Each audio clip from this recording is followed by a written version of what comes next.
안녕하십니까.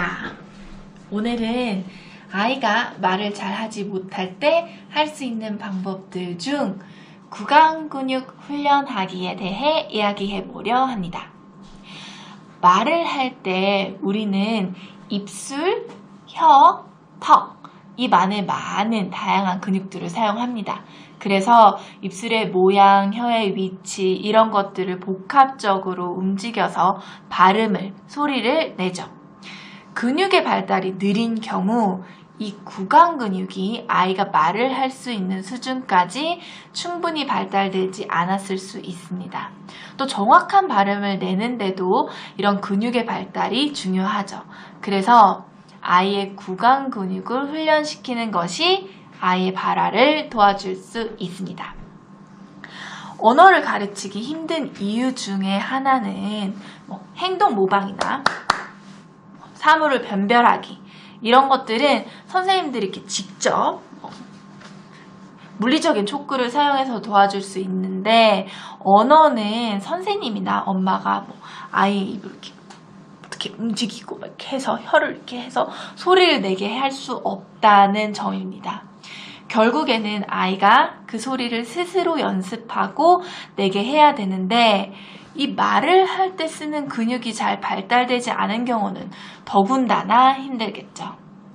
그래도 다행인 건 이 말할 때 사용하는 근육들은 제가 헬스장에 가서 막 덤벨을 들고 이렇게 훈련을 하면 향상이 되듯 말에 쓰이는 소근육들도 연습하기만 하면 발달할 수 있습니다. 근데 이걸 어떻게 이렇게 하하. 이 말할 때 쓰는 근육들은 기본적으로 우리가 음식을 먹을 때 사용하는 근육들이라는 거. 그래서 종종 어떤 경우에는 이런 발화, 말이 안 되는 아동이 섭식의 문제들도 함께 가지고 있는 경우가 있습니다. 씹기, 목으로 넘기기, 입을 잘 다물기, 코로 숨쉬기 이런 기본적인 것들이 영향을 미칠 수 있습니다. 또 어떤 경우는 감각 자체가 둔한 아이들도 있죠. 이런 경우에도 어려움이 있을 수 있습니다. 예를 들어서 제가 사랑니를 뽑기 위해 치과에 가서 국부 마취를 받았다고 생각해 봅시다. 그러면 저도 잘못해서 혀나 잇몸을 씹을 수도 있습니다. 이렇게 감각이 둔할 때는 컨트롤이 어려울 수 있겠죠. 특히 아이가 자주 입을 벌리고 다니고 입으로 숨을 쉰다.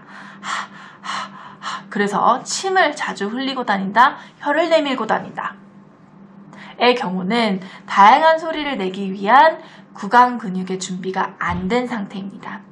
우리가 원하는 상태는 입이 잘 다물어지고 혀가 입 안에 있는 모습입니다.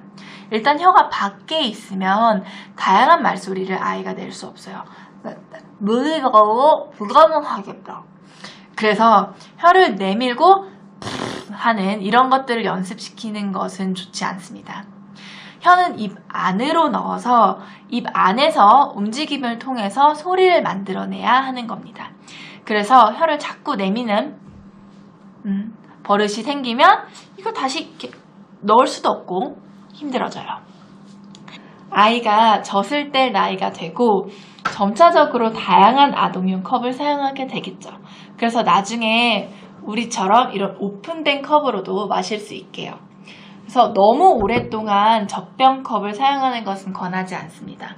젖병컵을 사용할 때 하게 되는 빨기 행동은 처음에는 필요한 중요한 단계지만 일정한 시간이 일정한 발달 단계가 지나고 나면 빨대컵으로 옮겨야 합니다.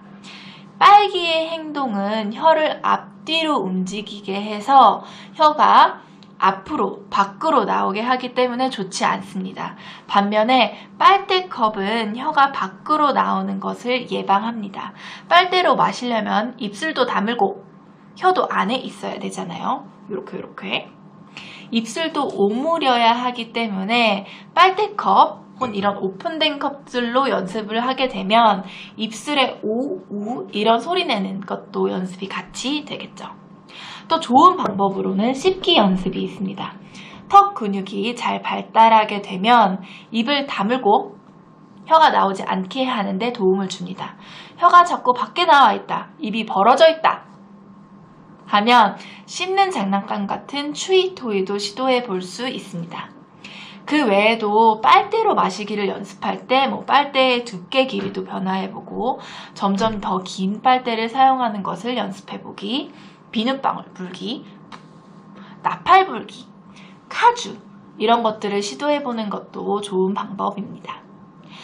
입 안에 직접 넣어서 연습시키는 조금 더 전문적인 도구들도 있는데 이런 것들도 필요하신 경우에는 사용해 보실 수 있을 것 같습니다. 입 안에 도구를 넣고 연습하실 때 주의할 점 몇 가지만 말씀드리면 도구나 혹은 손을 혀 중간에 위치시키는 것은 좋지 않습니다. 왜냐하면 이것은 빨기 행동을 하게 하기 때문입니다. 또 밖으로 나와 있는 혀를 넣고 싶어서 혀끝을 밀어넣거나 혀를 아래로 누르거나 하시면 안 됩니다. 왜냐하면 넣으면 내밀고 누르면 올리려고 하기 때문입니다. 그래서 오히려 자꾸 혀를 밖으로 내밀게 될 수도 있기 때문입니다. 그래서 그 대신 잇몸, 양 사이드 등을 이렇게 탭탭탭탭 혹은 살살 문지르기 등의 방식으로 하셔야 합니다. 하물며 음식을 먹을 때 숟가락을 사용하기를 연습하는 것도 도움이 됩니다. 이것 역시도 혀를 안으로 넣을 수 있게 하고 턱 운동, 입술 닫기도 같이 연습이 되니까요. 오늘의 정보가 도움이 되셨기를 바라면서 그럼 안녕. 좋아요, 구독.